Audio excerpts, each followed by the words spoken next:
Good evening, folks. Welcome. We are waiting for a few more folks to join us. We're so glad that you could be with us this evening.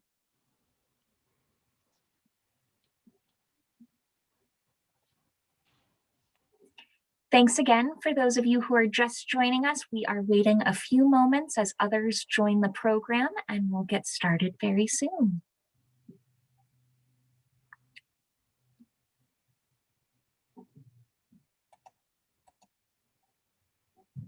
All right, it looks like most folks are happily in the webinar, so it's now my pleasure to invite Hillwood's director, Kate Markert, to come on and introduce tonight's program. Thank you so much, Erin. Good evening. I'm Kate Markert. I'm executive director here at Hillwood Estate Museum and Gardens, and it is so nice to connect with Hillwood members and friends at home. Though I am thrilled to tell you that Hillwood reopened at the beginning of the month. So timed reservations and all of the usual COVID protocols are still in place. I invite those of you who are in the DC area to come and see us in person. There are exciting changes in the garden every day. So if you're not a member yet, I encourage you to join and take advantage of free admission to the estate and most virtual programs. This month, we have a variety of programs for children and families, including a celebration of our Fabergé eggs. We are also bringing the greenhouse to you with virtual programs celebrating Orchid Month. Orchids were one of Marjorie Post's favorite flowers, and March is when the largest variety of orchids are in bloom. Tour the greenhouse and learn to care for your plants, all from the comfort of your couch. Orchids are just the beginning of beautiful blooms at Hillwood. Of course, the spring gardens are starting to bud, and the thousands upon thousands of tulips are always spectacular. And this April, the mansion will be filled with extraordinary porcelain flowers by contemporary artist Vladimir Kanevsky. On April 22nd, we have Midnight in the Garden, which is a virtual celebration of the exhibition, complete with a silent auction and a chance to hear from the artist himself. Tickets are available starting at $25 and sponsorships start at $250. The funds raised from this event will support all of Hillwood's continuing work to educate and inspire the public through the legacy of Marjorie Merriweather Post's collections and gardens. It's now my pleasure to introduce tonight's speaker, Kimberly St. Julian-Varnon. Kimberly is an historian of Russia, the Soviet Union, and Eurasia. Currently pursuing her PhD in history at the University of Pennsylvania, she holds a master's in regional studies, Russia, Eastern Europe, and Central Asia from Harvard University. Prior to becoming a doctoral student, Kimberly was a community college history professor and secondary teacher. Tonight's lecture explores one of her primary research projects, understanding how African Americans experienced the Soviet Union from the 1917 Bolshevik Revolution to World War I. She has also written about the linkages of race, foreign policy, and culture in the United States, Russia, and Ukraine. Please submit your questions as they cross your mind using the Q&A module. Our moderator will make sure we get to them at the end. Please join me in welcoming Kimberly St. Julian-Varnon. Thank you, and welcome everyone. So today I'm going to be talking to you about my primary research project. I'm going to be working on my dissertation. And so what I like to start off with is kind of give you a little bit about me. And, how did I end up in this field? So I'm from rural Texas. I grew up on a farm, and I'd never heard of Russia before until I missed one day of school in all of 5th grade. And because I was at home sick, my mom said, you can't go outside and play, have to stay in, you're sick. So I watched an 8-hour miniseries called Russia, Land of the Czars. And since then, I have been obsessed with this place called Russia. Although I never really got to explore Russia until I went to college as an undergrad at Swarthmore, and I took a class called Angels of Death, Russia under Lenin and Stalin. Like, best title ever. And that was really the first time I got to focus on Soviet and Russian history. And since then, I have been working in this field. And my research comes from my own experiences studying and doing archival research in Kiev, Ukraine in summer 2013. So I was in Kiev and I was in Odessa, two beautiful cities. And I was working on the famine in Ukraine in 1932-33. And from my experiences as a Black woman in Ukraine, I wanted to know, were there other Black people, other African Americans who went to the Soviet Union? And if so, what were their experiences like? So that's where this idea came from. A paper I wrote in 2014 near the end of my master's degree kind of spurred this, and now it's what I do for my living. And so today I'm going to share with you something near and dear to my heart. So this talk primarily focuses on African American experiences in the pre-World War II period. And so to give you an idea of why this time is special. So the 1930s were this era of massive social and cultural change in the Soviet Union. You have the forced collectivization of agriculture. You also have the incredibly rapid industrialization of the country. So as the Bolsheviks are kind of still defining what does it mean to be the Soviet Union, and the Soviet space, on the other side of the pond, as we would say if we were in Britain, African Americans are dealing with Jim Crow America. So you have legalized segregation in the form of Jim Crow laws. You have, very little economic opportunity because we are also in the middle of the Great Depression. And so you have this very unique time in which you have two different types of cultural, social, economic change going on in two very different spaces. And so the confluence of these two spaces is what these African American travelers represent. And so one of the things that I discovered while I was in Lamont Library at Harvard, I found this little bitty book called, it was by Langston Hughes, and it was called A Negro Looks at Soviet Central Asia. And that was the first time I had learned that Langston Hughes, one of the most famous African American writers and a famous member of the Harlem Renaissance, he went to the Soviet Union. And so I'm going to tell you why he went to the Soviet Union. So this is a picture of the Black and White film cast. So Black and White was supposed to be a Soviet film about racism in the United States. And this film, there are all kinds of stories about it. So the original script was written by someone who was Russian, who had never been to the United States. The director didn't speak Russian, he didn't speak English. And so what happened was, you have these connections between the Communist Party in the United States and the Soviet Union. And some of the leaders of the Black Communist Party learned about this idea about this film, and they wanted to get together a cast of African Americans to participate. And so in this picture, what you see are the group of African Americans who are, some of them are actors, most of them are writers, or just, people looking for opportunities in the Soviet Union. And so they get together and they had to pay their own way. So that was one thing, trying to pay their own way, trying to collect funds.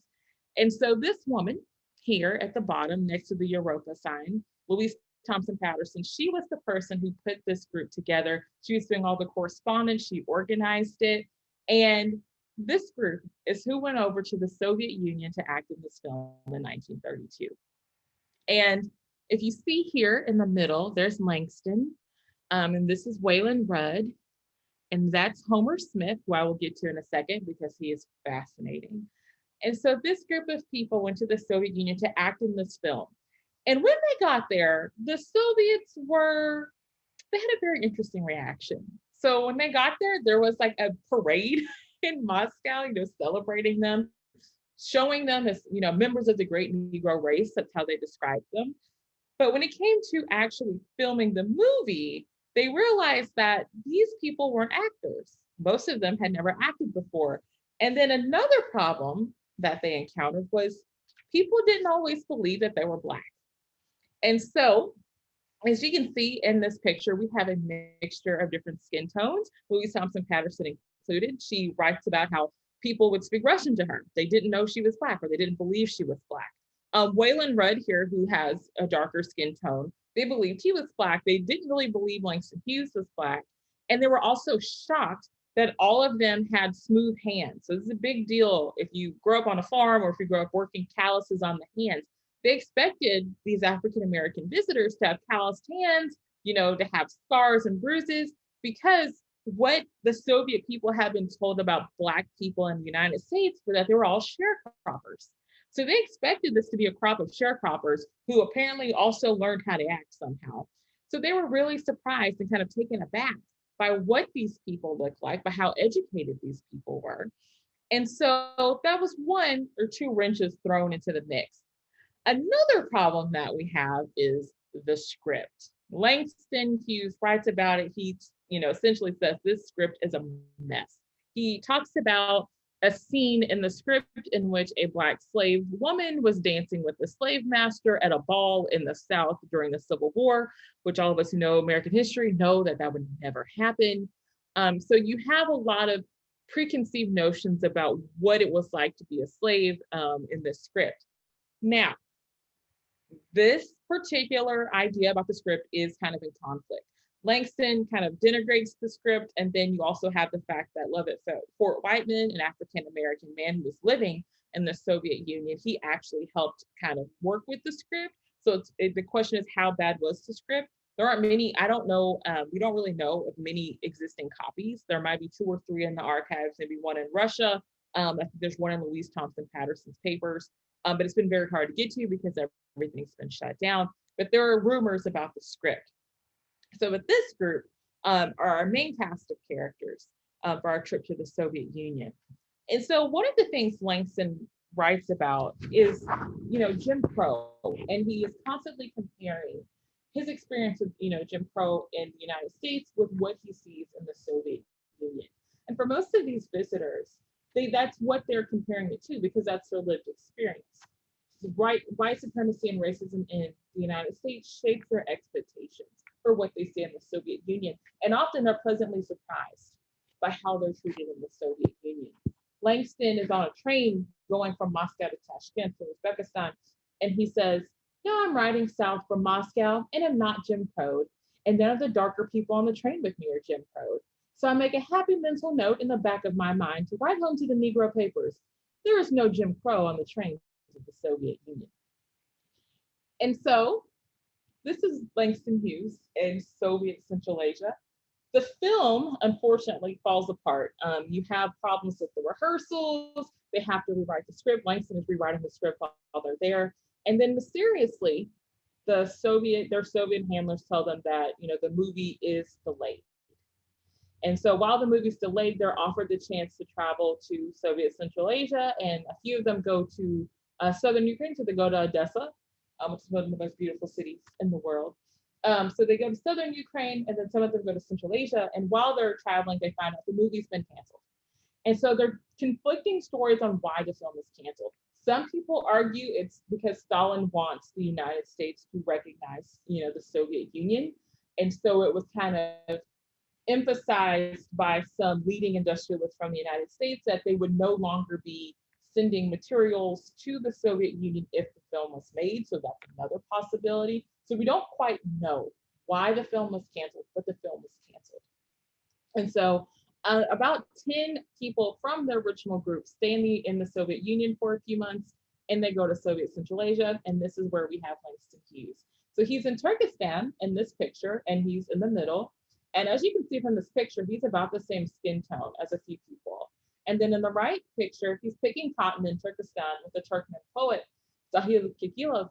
And what's really fascinating by these pictures, and also what Langston talks about in Central Asia, is he compares how people are picking cotton in Turkestan and Uzbekistan, and they're happy with, Southern sharecroppers in the United States, and that it's possible to be engaged in agricultural work without the, shadow of economic, insecurity, economic exploitation, and racist violence kind of covering everything that you do. And so this experience that he has in Turkestan and Uzbekistan is what shapes the book, A Negro Looks at Soviet Central Asia. which is this little, tome here. And if anyone finds this book, please let me know. I saw this random copy at Harvard in 2014, and I haven't been able to find it since. So he writes a lot in his memoirs, I Wonder as I Wander. So they reprint some of the things from this text. And he also was writing for African American newspapers. And so we get a lot from that. So on the left is Claude McKay. He was also a celebrated visitor to the Soviet Union. He's Afro-Caribbean, and he is really important because he speaks to the common term of the Communist International about race and the Negro problem in the United States. So he is kind of a precursor. He visits in the 20s to the Soviet Union turning its attention to the issue of race and anti-racism in the United States. So what was it like for people who weren't just visiting? So of a handful of people who were in the Black and White Film Group decided to stay in the Soviet Union. And so two of the most famous, at least to me, are Homer Smith, who also wrote under the pseudonym Chatwood Hall, and Waylon Rudd.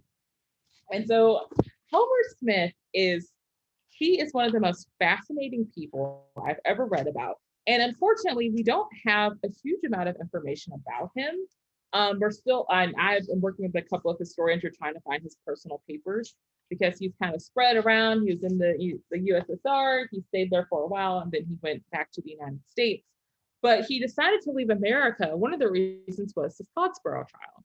And so in the Scottsboro trial, where 9 Black boys were accused of raping 2 white girls, and they were, most of them were sentenced to death. So you have this big, firestorm of media attention in the United States, and also the Soviet Union is, active in kind of pushing against this death sentence. And so Homer Smith decided to leave America at that point. He realized he would not have a chance to be a journalist, and he would not have the opportunity to do work that he was proud of if he stayed in the United States. And this spot opened up. He found out about the trip, and he, got the money together, and he stayed in the Soviet Union. And I call him the scribe of Black Russia, because most of what we know about, the different things that the movie group was doing and that different Black visitors were doing in Moscow comes from Homer Smith's pen. And so one of the most interesting things he writes about, he takes a lot of joy in writing about when white American visitors come from the United States to the Soviet Union, and they have to engage with Soviet anti-racism. And they were at a beach in Crimea or in Odessa. They were in southern Ukraine. And they were all hanging out, having fun. And a white American couple were just raising a stink about them having to share space on the beach with African Americans. And he says in an article, as he's watching this couple be told by the Soviet, police, why are you upset? We're not removing them. They're we don't have racism here. There is no segregation here. And he says, reader, I enjoyed their being distraught with such glee. And so the way he writes about, these instances of racism, and when racism doesn't work for people, he enjoys it so much. So Homer Smith, as he's writing about Moscow, and he gets a job at the Moscow post office, he writes about Central Asia. And I'm working on a project now. Part of what I'm doing is looking at his writings about Central Asians, because he tends to talk about Uzbeks and people from Turkmenistan, Turkestanis as Black. He characterizes them as Black, and he kind of emphasizes a shared sense of history with them. And so what I'm looking at now is how he writes about these people and how he talks about them, but also how they accept him. And so Homer Smith, I want to tell you 2 stories about him. So one is he met Catherine Pushkin, Alexander Pushkin's great-granddaughter. If you don't know who Alexander Pushkin is, he is the modernizer of the Russian language, and he's also a descendant of an African slave who was given to Peter the Great, Danebal. And so Catherine Pushkin, the great-granddaughter of the Black Russian writer, they meet, and they apparently became friends. She apologizes to him because she doesn't look like him, because she's not Black. And he says that among Catherine's last words were, Alexander Sergeyevich, so Pushkin, was dark complexioned and a few shades lighter than you. I'm so sorry that my color is so light, but he would have been fond of you, I'm sure. And so Smith, in his memoirs, he starts thinking about, what does this mean? Like, what does Blackness mean in Russia? Would Pushkin be Black? And so he spends 8 pages kind of thinking about this. And his conclusion is this: Pushkin being Black depended on where Pushkin was. And he says, indeed, had Pushkin lived in America, he certainly would have been classified by the United States Census Bureau as a Negro. There are countless colored persons living in America who are far lighter in skin than Pushkin was. But in America, they're classified as Negroes. But at the end of this thought exercise, Smith says Pushkin is Russian because despite his skin color, he grew up in Russia, he spoke Russian, he was seen as Russian. And so what I love about this part is one of the things that Homer Smith is saying is, race is contextual. And he's writing this, he's talking about this in the 30s, and this is now, a big part of critical race theory in the 2020s, in that he understood race is contextual. And finally, for Homer Smith, one of the most interesting and terrifying stories that he discusses was when he was riding on a train from Moscow to Leningrad, just now St. Petersburg. So he's in a sleeper car. So the Soviet Union, it was famous for its sleeper cars, traveling overnight. And in a sleeper car, you have different holds. So you usually share a space with another person. And he is on the train and has a ticket and he's in his section and he's waiting on whoever's going to be sharing the section with him. And he found out he's going to be sharing it with a woman, which is very normal in the Soviet Union. I mean, there's no spaces for people to not be sharing. And the woman was a white American woman, and she threw a fit when she realized that she had to share a space with this Black man. And so she's throwing a fit. She won't put her baggage in the hold with him. And she's like, this is impossible. And so the porter, who's trying to understand why this woman is freaking out, he looks at her ticket, looks at Homer Smith's ticket, and he's like, but the tickets are correct. You paid for this. He's here, you're here. He fundamentally didn't understand why this woman was upset. And the man walks off, the porter walks off to find his supervisor. And she looks at Homer and she says, are you American? And he says, yes. And she says, in America, this would not happen. And Homer is wondering, he's like, why does this woman not want to share a space with me? And he's thinking to himself, does she think I'm going to assault her?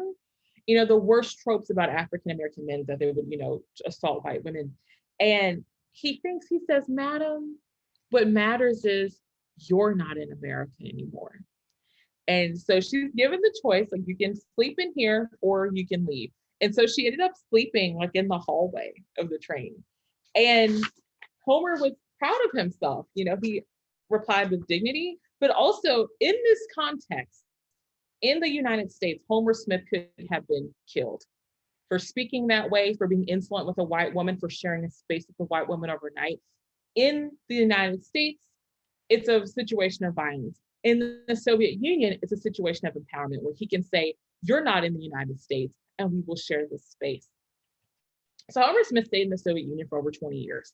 We have writing and correspondence from him during World War II. He's writing about one of the Uzbek captains who's leading a section. I don't know the proper military terms. And he talks about the Black general leading the Soviet army. But so I don't know what happens to Homer Smith. And I'm still working on that. I know he comes back to the United States, but I'm not sure what happens after he publishes his memoir. So Wayland Rudd, while I'm here, Wayland Rudd is also one of the African Americans from the film group. And he's here with his wife. He stayed in the Soviet Union. He married a Russian woman. He did acting. He acted in a few films. I think he doesn't have like a lot of film roles, but he did act in some films and people loved, he was very popular in the Soviet Union, because he had that dark skin, but also he was a good actor. And he worked with different Soviet producers, but as you get to 1937, and in Soviet history, 1937, the year of the Great Terror, is also when the Soviets kind of turned inward and against foreigners. So in 1937, American visitors who were still living in the Soviet Union had the option. You either take Soviet citizenship or you have to go back to the United States. And so Wayland Rudd's kind of caught up in that. He stays in the United States, but he doesn't get acting jobs. And so his story is kind of different from Homer's in that, he doesn't enjoy the same success in the Soviet Union after that. Two more people. I love talking about Black women in the USSR because they're not mentioned that much at all in the literature. Louise Thompson Patterson, who becomes, one of the leading Black communists, and she's an amazing woman, and she isn't written about very much at all in the historiography of Black Soviet Union, but she's the one who put the trip together. I'm working with her papers right now because she also went to Central Asia, along with Dorothy West, who's a famous Harlem Renaissance writer. They both go to Central Asia, and they write about their experiences, and they have these connections with Uzbek women that they meet in Central Asia. And Louise Thompson Patterson, her time in the Soviet Union really changes her political views. It radicalizes her, and really pushes her to the forefront of pushing for liberty and freedom and equality for women and for Black people, because she meets these Uzbek women. And these Uzbek women, they've been unveiled, they're working, they can get divorced, they can go to college, they can go to school. And these are things that aren't guaranteed for most American women. And so that really pushes her to fight for that. She also takes the lead in kind of, this international press tour about the Scottsboro trial. She gives talks about the Scottsboro trial and leads this push to get these boys freed from the United States prisons and off of death row because of these allegations. Dorothy West, she is really coming into her own as a writer when she's in the Soviet Union. And funny story about her. So there's this famous Soviet director, Sergei Eisenstein. He makes the Ivan the Terrible movie.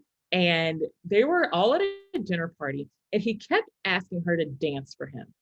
And she refused. And she's like, why is this? She didn't really know who he was. Why is this creepy man asking me to dance for him?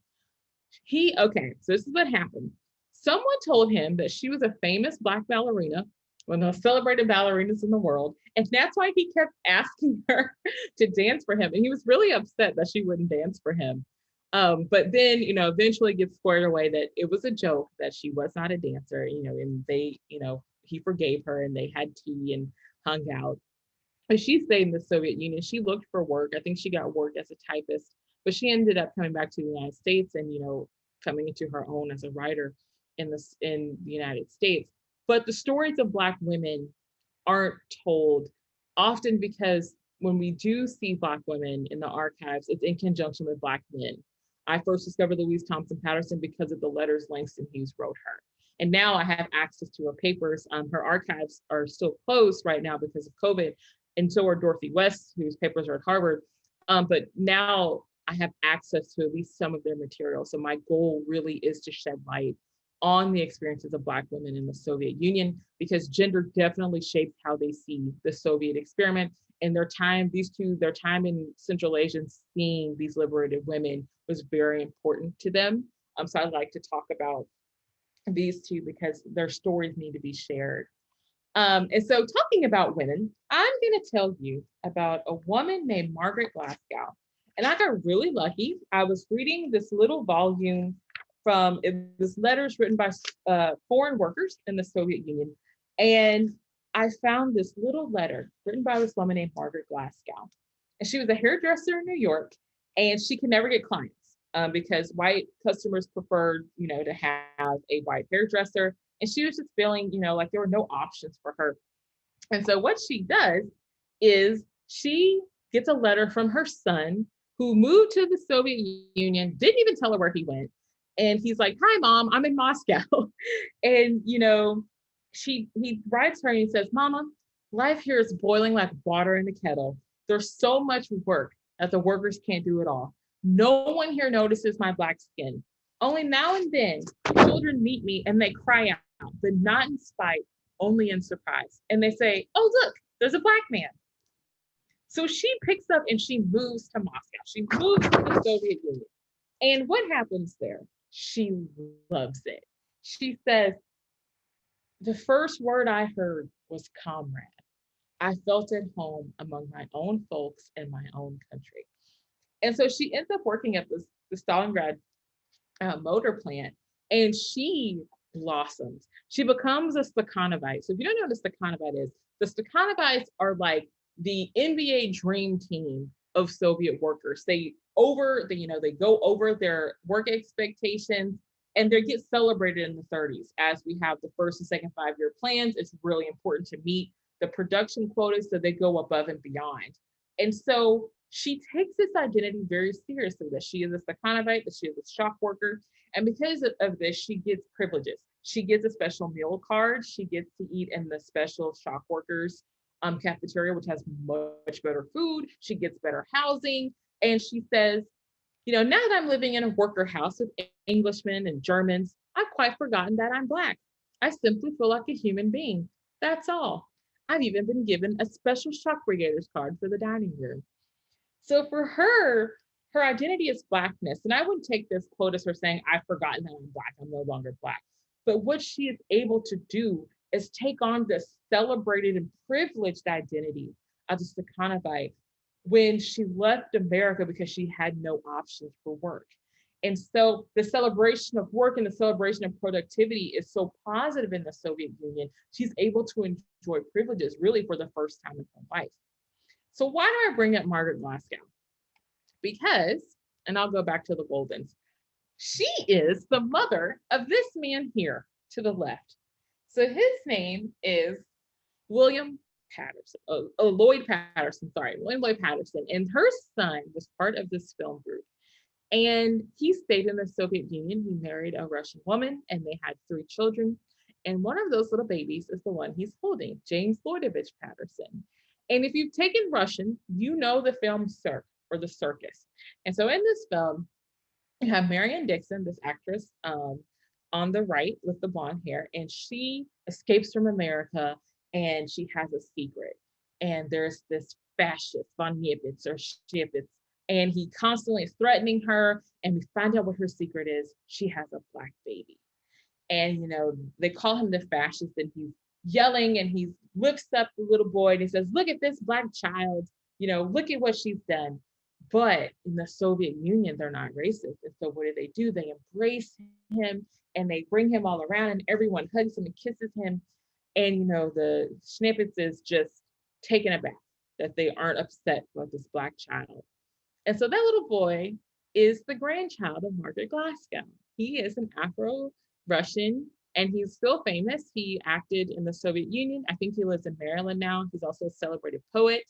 But it's just really fascinating that, this quintessential piece of Soviet culture, I think Circus came out in 1936, is part of American and African American history as well. And I really wonder how many Americans know that, this Afro-Russian child is the descendant of African Americans who went to the Soviet Union looking for, this promise. And so Lloyd Patterson, he acted in a couple of films. I think one of his most films in the Soviet Union is not Uncle Tom's Cabin. It's, I forgot the film. It's the 2 boys and they're on a trip. I will remember this shortly. Tom Sawyer, there it is. Lloyd Patterson, it was in Tom Sawyer. That's his most famous role. And he actually ends up dying during World War II. He was doing radio broadcasts in Moscow, and the building he was in was hit by a bomb, or the building next to it, and he ended up having a really bad concussion, and he died a few days or a week later. But unfortunately, that happens a lot when we see these African American men who do come to the Soviet Union and they settle down and they start families. So many of them died during World War II or before the end of the 1940s. So you have often, Russian or Soviet women raising these Afro-Russian children by themselves. So I want to go back to the Golden family. So beyond this great group of actors, we also have lots of Black agricultural specialists going to the Soviet Union. The Soviets were really interested in agricultural growth, especially in Central Asia, where they're trying to grow cotton, for example, in Uzbekistan. And so the Tuskegee Institute in the United States, they go to George Washington Carver, and the Soviets, ask him, can you put together a list of people who can help us?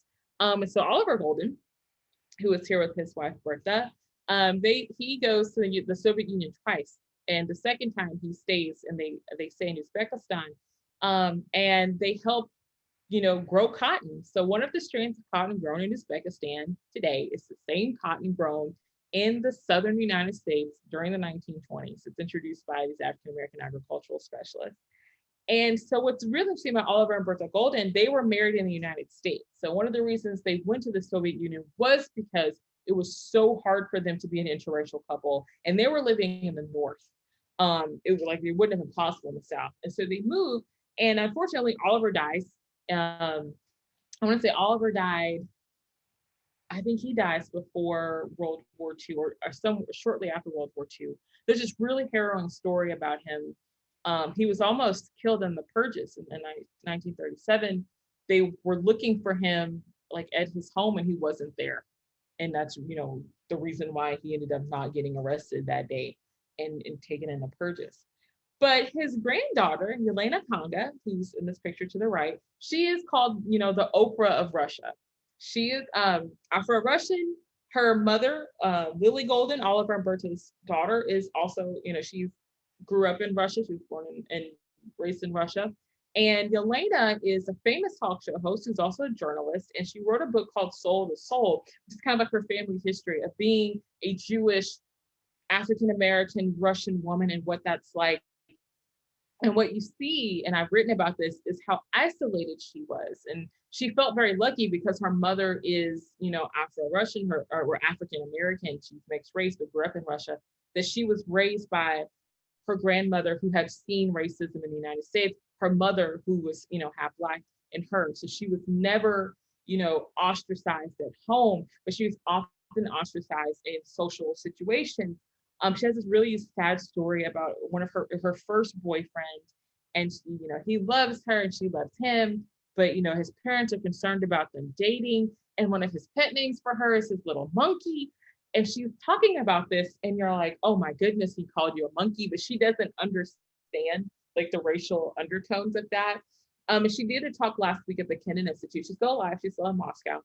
And she talked about her experiences as a Black journalist in Russia. And I believe she still has a show now in Russia, but I'm not 100% sure. But it's just really cool that one of the most famous talk show hosts in Russia is a descendant of this agricultural specialist who went to the Soviet Union.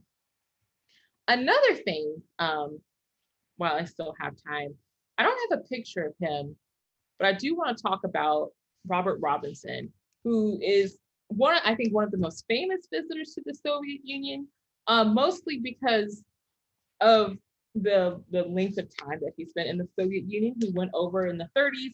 He was drafted as an industrial specialist. He worked in the Ford plant. He was the only Black worker in the Ford plant in Detroit. And he was, snapped up quickly by the Soviets who were recruiting there. And he made the decision to leave after one of the workers he worked with in the United States, had rigged his machine to electrocute him and kill him. And so that was kind of the turning point for him. And he decided, I'm going to go to the Soviet Union and I'm going to try to make a living there. And he did very well in his work, but he was kind of, even on the ship to the Soviet Union, he was constantly being harassed by, white workers on the ship, and they refused to eat with him in the dining room of the ship. And so he has these issues. And when he gets to the Soviet Union, I believe he's working in Stalingrad. At one point, he gets attacked by two white American workers. They attack him, they beat him, and he fights them off. And he's like, what's going on? What do I do? And he's in his apartment that night, and the Soviet police show up. And the Soviet police showing up at your door is never a good thing. And he's back thinking about America. What does it mean? Like he's attacked two white men. They attacked him first and he fought back. But like, this is a bad situation. And he tells them what happened. They want to know what happened.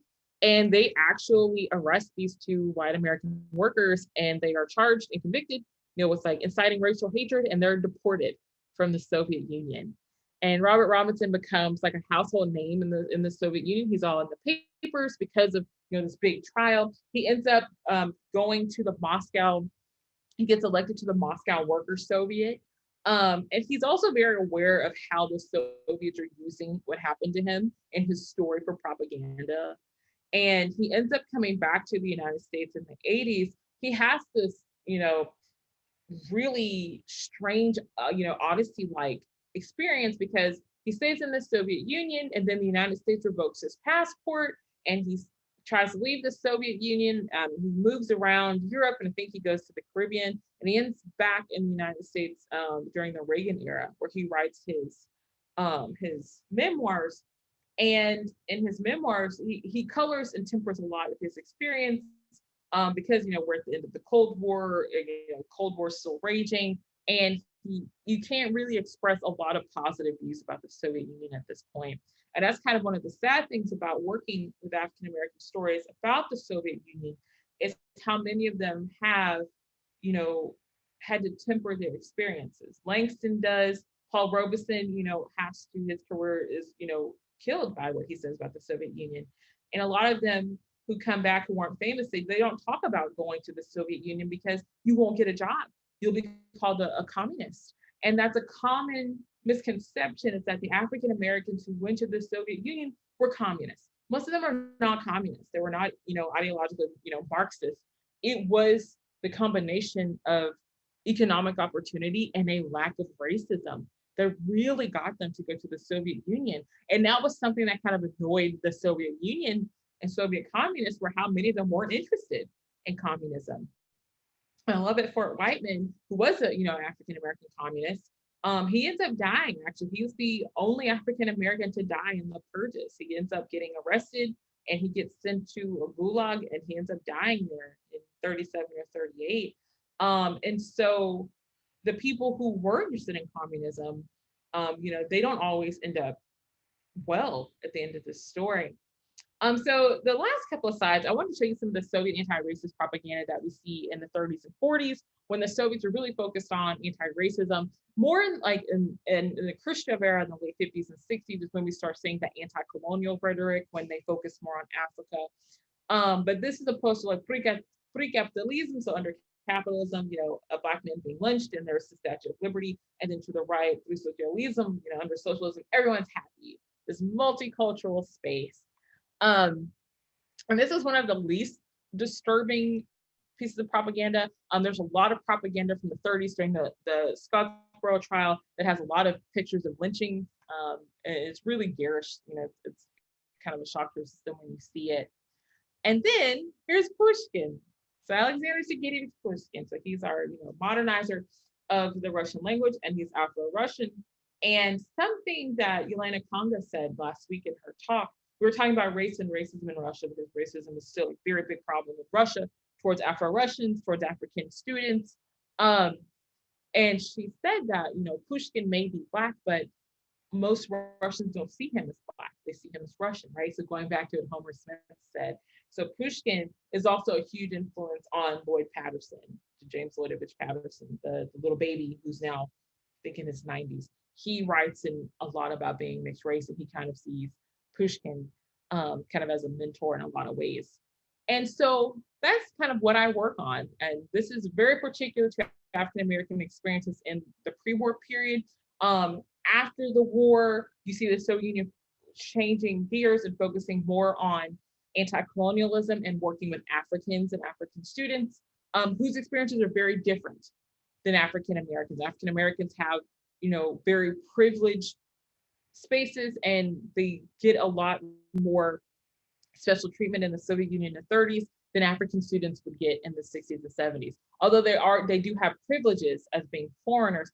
By the late 1960s, you have reports of African students, being killed, being attacked, having racial slurs thrown at them. So there is a big change. And then when we get to Russia today, where we have, there have been hundreds of attacks on African and Afro-Russians in Russia since the fall of the Soviet Union.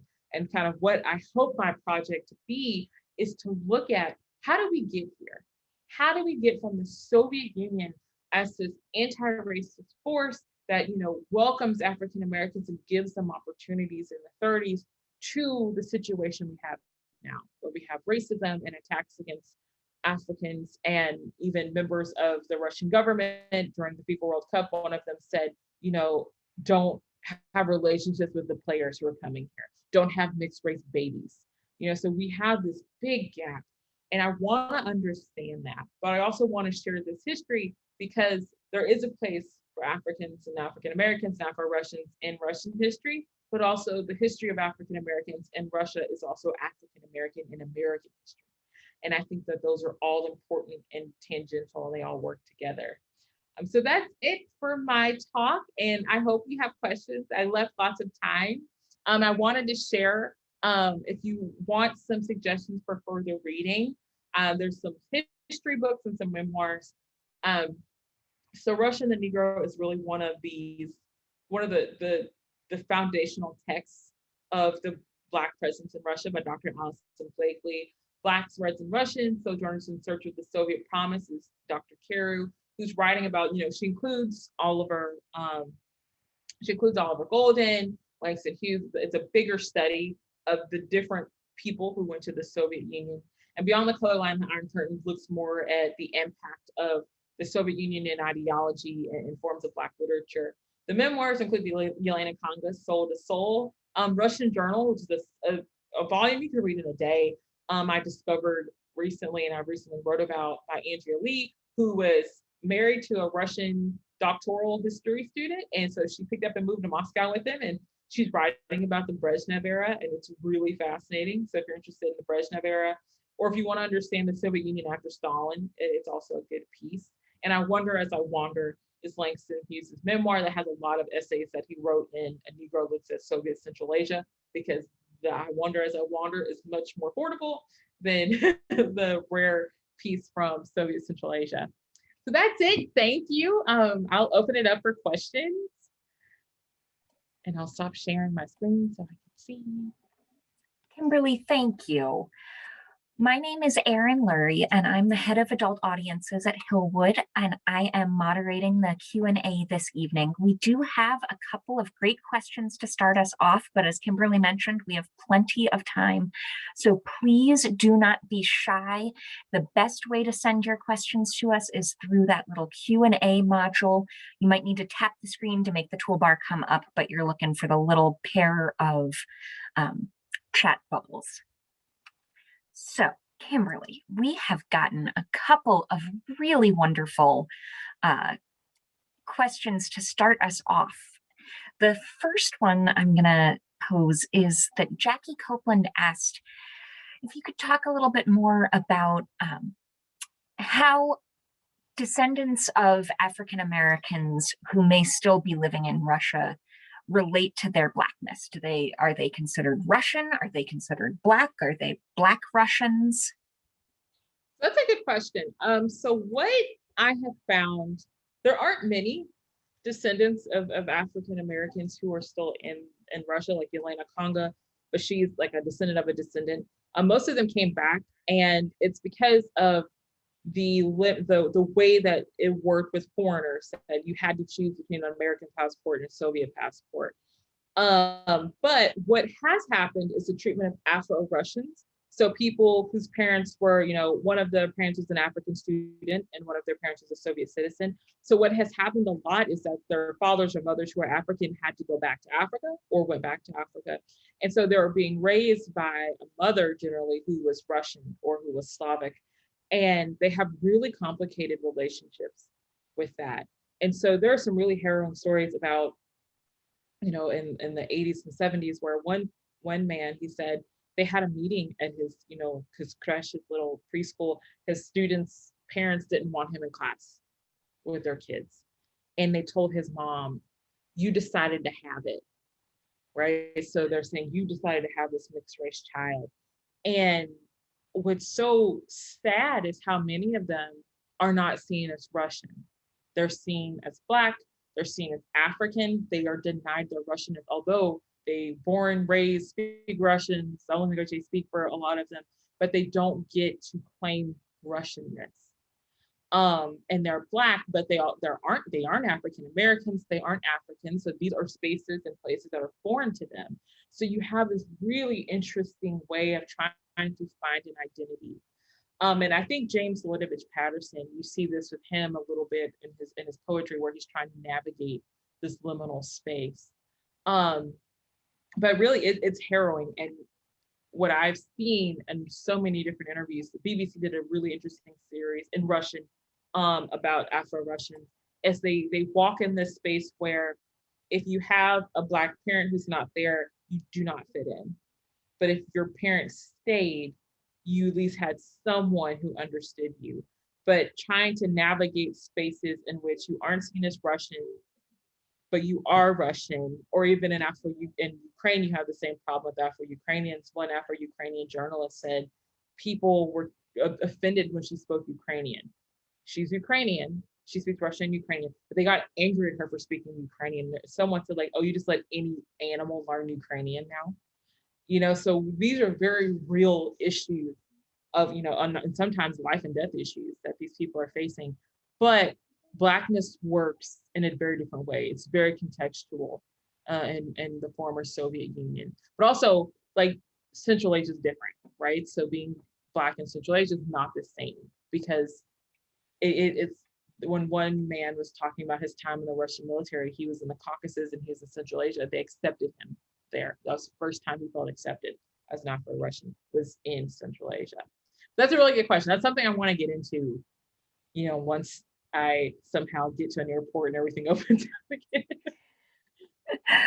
Well, and I think one of our other questions, I think, dovetails nicely with that. Julia asked about a little bit more of the continuing problem of exoticizing Black people in the Soviet Union and Russia, which is exactly what you were just talking about.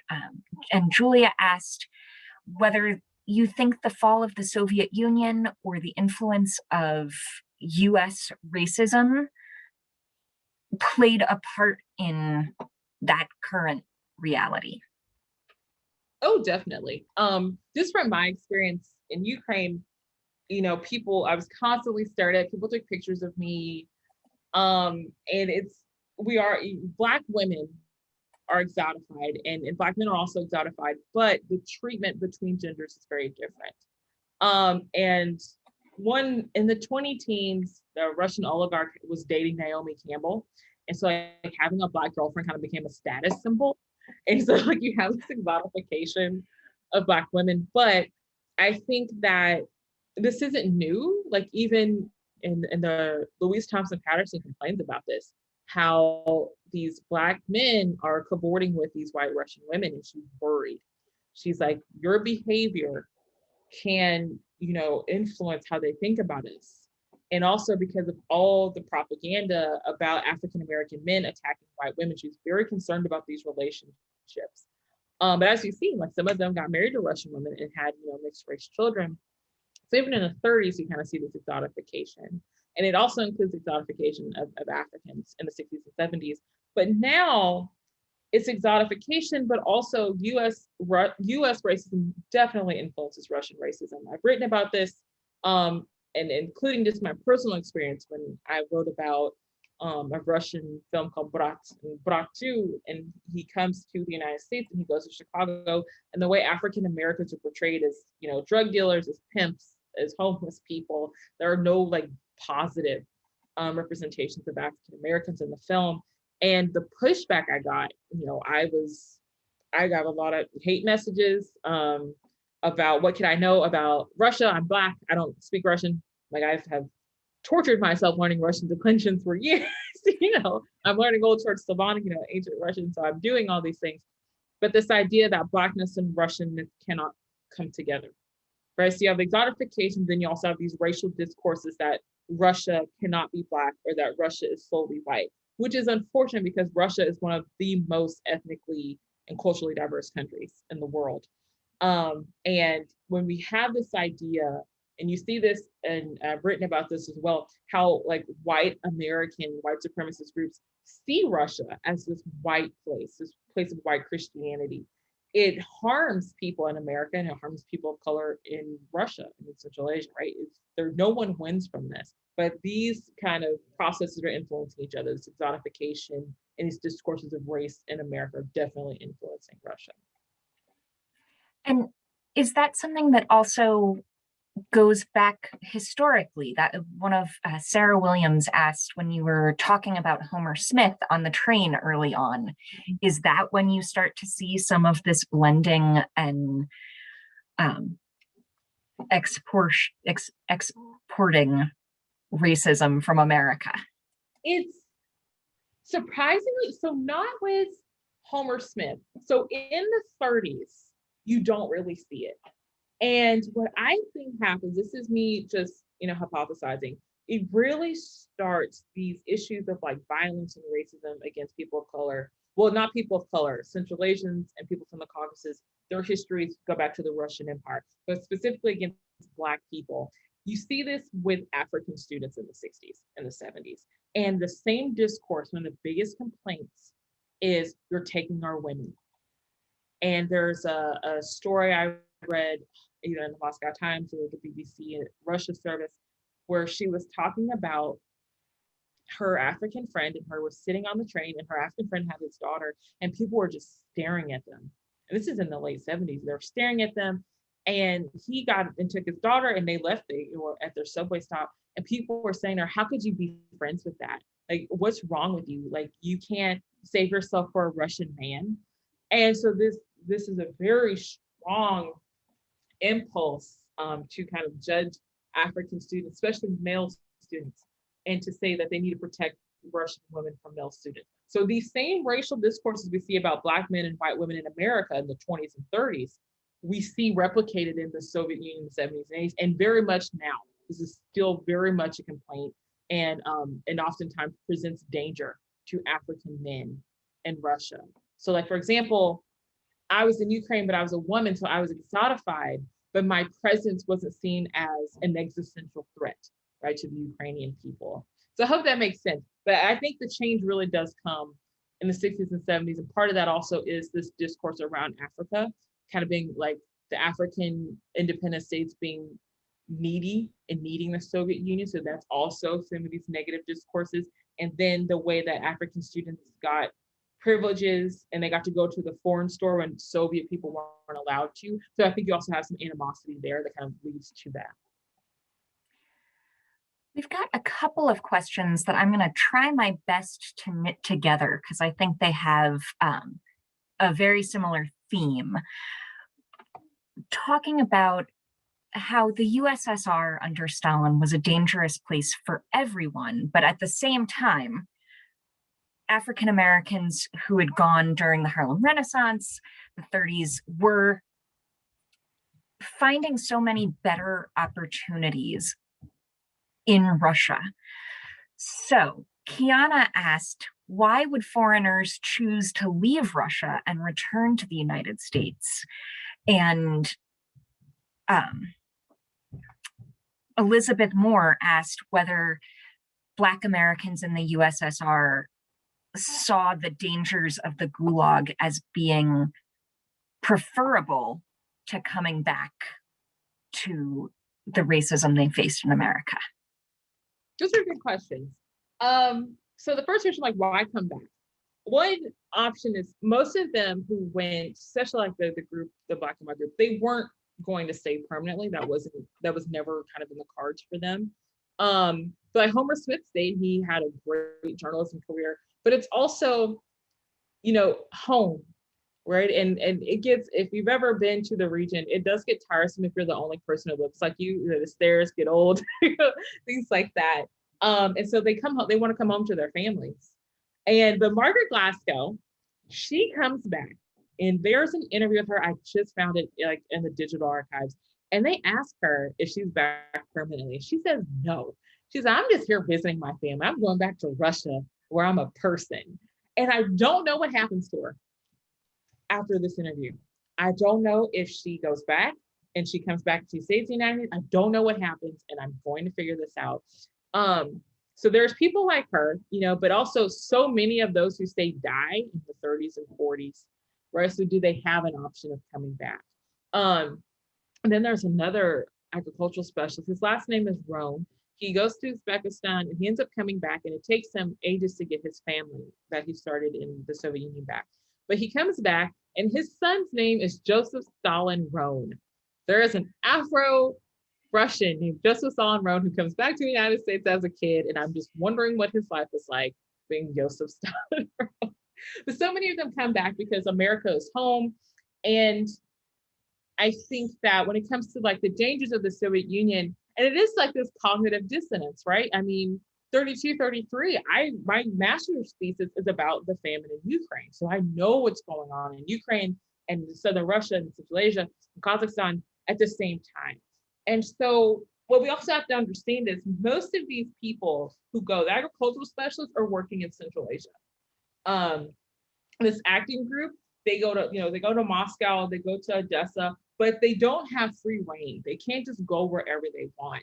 So they don't see what's happening in Ukraine. There are rumors about a famine, but even in regular Soviet society, people did not understand what was going on in Ukraine because they weren't meant to know what was going on in Ukraine, right? And so there's a little part of Homer Smith's memoir that I'm going to be writing about where he talks about seeing peasants who are starving falling off of trains in Ukraine, and he wasn't supposed to see that. And so that's one issue. But they don't know about the Gulag. Like, these aren't things that are well known. There are whispers about it because most of them are there, 32, 33, 34 before the terror. So Lovett Fort Whiteman, who stays, he kind of was there before the film group goes, and he's there after. He ends up being purged and he dies in the Gulag. But most of them didn't know what was going on because it wasn't really happening when they were there. But the famine was, and so many of them, they get asked questions about it when they come back. They didn't know. They would never allow foreign visitors to see what was going on. They didn't want regular Soviet citizens to see. That's why they introduced passports so the peasants couldn't come in from the countryside into the cities. But those are really good questions. Well, and as I'm scrolling through, we have a number of fabulous questions left. I realize that also touches on a theme that Mary Slimp had asked about, about researching and discovering how African Americans viewed the famine. So I will mark that one as accomplished. Thank you, Mary. We still, as I said, we've got a couple of really phenomenal questions that I'm going to keep going, but I just took a look at the clock. And for those of you who have something to get to at 7:30 here on the East Coast, I just want to thank you very much for joining us this evening. And as I said, we've got great questions still coming in, so we will keep going and get to those. But I do hope that anyone who needs to scoot will find their way to Hillwood or another one of our virtual programs soon. We got a comment from Amy Ballard letting us know that James Lloydovich Patterson lives here in the district. He is 87 and still has a twinkle in his eye. As soon as I can get back to the East Coast, I have to visit him. I am sure that Amy can help make that happen. So Okay. we will be in touch once airplanes seem like a good idea. I mean, at this point, I'll just, I'll get a bike. We'll figure it out. Let's see. Lee George asked why there wasn't a greater migration of Black Americans to the Soviet Union in the 20s and 30s, and whether that was lack of financial resources or whether the new opportunities available in Russia, that chance to be seen as a person, was perhaps not widely spread in the US. That's a good question. Something I thought about too when I first started this research. I'm like, why aren't more people going?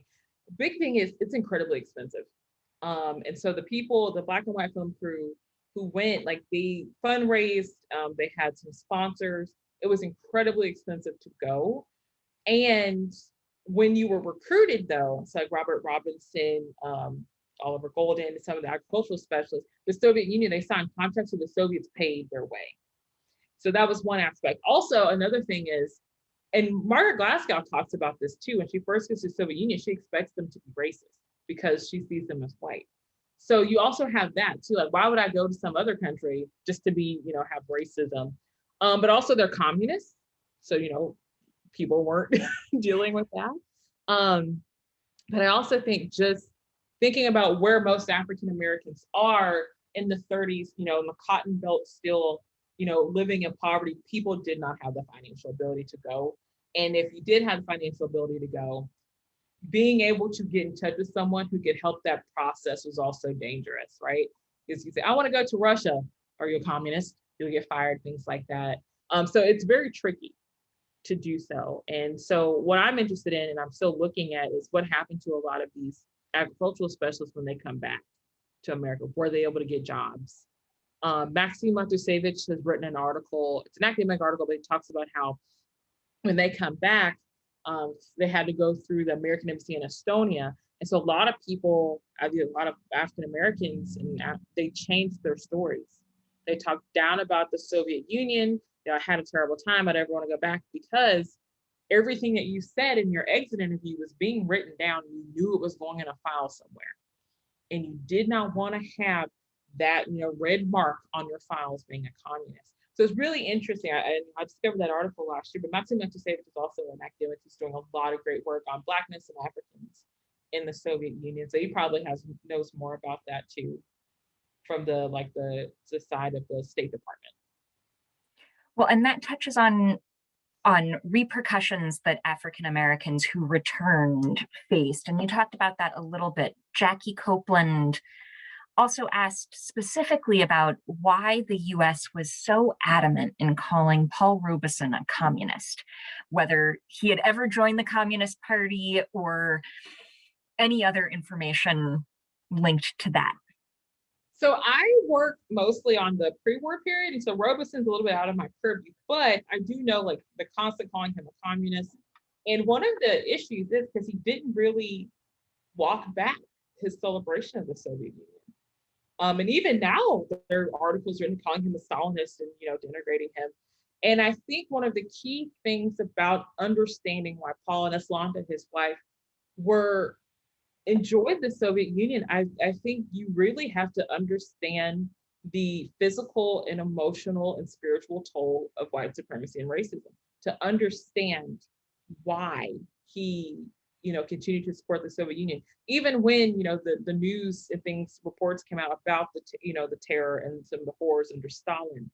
And people call him a Stalinist, and I think it's less so being a direct supporter of terror and famine, and more so seeing the possibilities that the Soviet Union had. And I think that's something people have to understand, is the possibilities were there for so many people. And having to walk back a positive experience or hide it, because when you came back to the United States or in the middle of the Red Scare, you can't embrace that. But Robeson constantly embraced it. So I think there's a part of that too. And also W.B. Du Bois, I'm writing about him too. If you've never seen his eulogy of Stalin, he sings Stalin's praises in his eulogy. And I'm trying to write a short piece about it, because when I first read it, I was like, oh my goodness. And I think that's key. And what I try to emphasize is people who had a good experience in the Soviet Union, that doesn't make them heartless. That doesn't mean that they didn't care about what was happening to Soviet people. A lot of them didn't even know. But it also shows that there are multifaceted experiences in the Soviet Union, the same way in the United States, right? When we have Soviet immigrants who come here, in the 70s and 80s, who have good experiences. At the same time, people in America have bad experiences, right? So we can't flatten these experiences to say one was good, one was bad. But Robeson is definitely, I think my dissertation will probably get to him, because I think we need to kind of reconsider the work on him. Monique wrote, first of all, thank you very much for this presentation. She is a Black woman who studied Russian language and culture in college and has always been interested in this area. She is currently a law fellow studying Russian disinformation, and wondered if you could speak a bit about Soviet and Russian awareness of racism and racial issues in the US, and how Russia has been able to use that awareness to form the current narratives in propaganda and disinformation about Russia and abroad. That's a good question. So let's believe you. That's a good question. So I think, and this is something, especially kind of being a Russianist in 2016, you kind of wanted to hide my head in the sand. So race has always been a weak point, right, for the United States. And they've known that. If you look at some of the State Department letters, Kennan and a couple of other people warn, LBJ, Kennedy about the civil rights movement and the treatment of African Americans, and this is a foreign policy weakness because the people we're trying to influence in Africa see what's going on in Alabama and Mississippi. So we see that a lot in 50s and 60s, but even in the 20s and 30s, the Soviets, one, I think that people treat Soviet anti-racism too cynically. They think it was just an ideological ploy. And if you think about the Marxist understanding of racism as a product of capitalist exploitation, I think Trotsky, Lenin, even Stalin to some point under his understanding of nationalities, they understood racism as a problem. And they, announced, and the Comintern announced African Americans were the most oppressed workers in the world. And I don't think that was a ploy. I think that was recognizing, wow, people are living in, essentially slavery in the United States. And, this country is celebrated, but people are living in an inequality. So the Soviets found that as a weak point, which it is a very weak point. And they used that to kind of push for revolution, to push for African Americans to, join the Communist Party. And they're really confused. So I forgot, I was reading something. One of the Soviets in the 30s, was talking to an African American. He was like, why don't you all just go back to Africa where you don't have to deal with racism? Like, why, how we have the nationalities, every, major nationality, titular nationality has their own land. And they saw that as a way of getting rid of ethnic conflict and racial conflict, but they didn't understand why African Americans wanted to stay in America. They're like, why would you stay there if you're treated that way? So African Americans kind of always been a conundrum. But I think that Russia has always been good at sensing our weaknesses and using them. And so when we saw, in 2016, all the reports about the fake Russian, Facebook groups focusing on different races and things, and it's concerning, but I think the point is racism is a security issue. And until we address these issues, Russia can make fake, racist Facebook groups, but something within America is having people join those groups and believe what's being produced by those groups. And so that's kind of how I see it. And I think that much like we use, racism as our weak point, America has been good at using human rights to, poke at Russia, from the Soviet period to now, using human rights. So I think these are both ways of, unfortunately, of weaponizing human suffering. So that's kind of how I see it. And sometimes, some people don't like that answer, but I mean, really, we're poking at each other with our weaknesses. I see it through that lens. That makes a lot of sense. Thomas Leary said he finds it hard to believe that Russian racism was simply imported, and wondered if there's Soviet repression of Russian racism during the period and as part of that anti-racist propaganda and suppression of other speech. So I think that, one, the context is significantly different, right? So in Russia, you don't have the same context of enslaved Africans, and this sense of white, black racial hierarchy. So there's one thing, right? And so when you're looking at the 20s and 30s, most people are just shocked by seeing a black person. They've never seen a black person before. So that's one way of looking at it. I think Soviet anti-racism is a legitimate thing in the 20s and 30s. But also, being in a city is very different from being in a rural place. It still is now in Russia and Ukraine. So you see more shock and more interest than these ideas of you are inferior. But also because the Soviets are producing, news stories and propaganda about how African Americans are treated in America.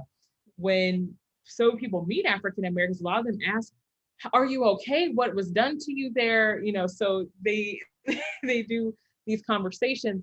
But in the 60s and 70s, you do have them suppressing the treatment of African students. Khrushchev is kind of told about, how these African students are upset. They have a march in the late 60s because an African student is murdered. So they have a march in Moscow, these African students complaining about their treatment, about racism. So these are very real issues that are kind of suppressed by the Soviet government in the 60s and 70s because it makes them look bad. with their, their African allies. So I think that it's both, right? So African Americans are treated well and they have privileges, and they tend to be mistreated by white American visitors. But by the 60s and 70s, you see racism against Africans. But also, that's not to say that there isn't racism in Russia. The treatment of African Americans is different because they are American foreigners, right? If we look at stories of Central Asians and people from the Caucasus, actual Caucasians, they have racism, right? So, and like even in Russian, the word chorny, black, is reserved and was reserved for Central Asians and people from the Caucasus. It was not used for African Americans or Africans because it was a derogatory term. So you have these imperial legacies of, hierarchies and race that impact Central Asians and Caucasians, and those continue often. But when it comes specifically towards about Blackness and racism against African Americans and Africans, the 20s and 30s are a very different time than the 60s and 70s onward to now, I think. All right, I will condense one more set of questions, both from Ruth McWilliams, into one final question for this evening. And Ruth asked to hear a little bit more about your experiences, your personal experiences as an African-American woman, whether they were good or bad during your research in Russia, and whether you're hoping that there will be a book with your research on African-American women in the USSR. Oh, wow. So yes, I hope there's a book. Hopefully my dissertation, I will get it done on time. And it's, the crazy thing is I think I actually have 2 different book projects that can come from this, which is good. But yes, there will be a book. Even if I have to self-publish it, there will be a book. So that, yes, in my personal experience, so I'm going to Russia next summer. Hopefully everything works out. But most of my time is I've been in Ukraine, Bulgaria, Serbia. And so when I tell people about, like, the only country I haven't really experienced racism was Serbia. And it takes people aback, because of the Bosnian War, they're like, Serbia. And I was in Serbia in 2011, spring 2011. And people were really surprised.